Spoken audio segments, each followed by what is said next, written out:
Papež Frančišek je v nedeljo 8. maja na trgu svetega Petra zbranim spregovoril o prazniku Jezusovega vnebohoda. V začetku nagovora je povabil, naj se zazremo v Jezusovo skrivnost, ki zapušča naš zemeljski prostor, da bi vstopili v polnost Božje slave in z njim stopa v slavo tudi naša človeška narava.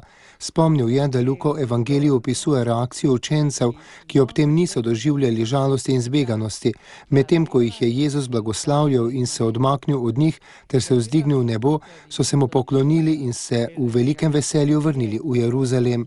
Zanimivo je, da so se brez strahu vrnili v mesto, ki je zavrnilo učitelja, da so to ljudje, ki so videli Judovo izdajstvo in Petrovo zatajitev, je dejal papež Frančišek in nadaljeval.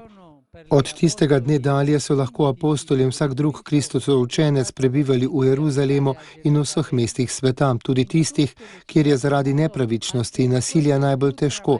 Nad vsakim mestom je namreč isto nebo in vsak prebivalec lahko z upanjem povzdigne vanj svoj pogled.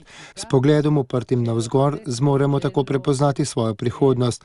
V nebohodu Jezusa križanega in vstalega je zajeta obljuba naše deležnosti pri polnosti življenja v Bogu.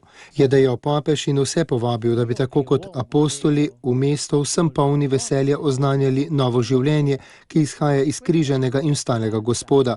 Opozoril je, da se pričevanje daje ne le z besedo, temveč tudi z vsakdanjim življenjem. Vsako nedeljo bi moralo prihajati iz naših cerkva in med tednom stopati v naše domove, v urade, v šole, v kraje druženja in zabave, v bolnišnice in zapore, v domove za ostarele in na obrobja mest. Jezus je namreč zagotovil, da bomo v tem oznanjevanju in pričevanju odeti z močjo z višave, to je z močjo Svetega Duha.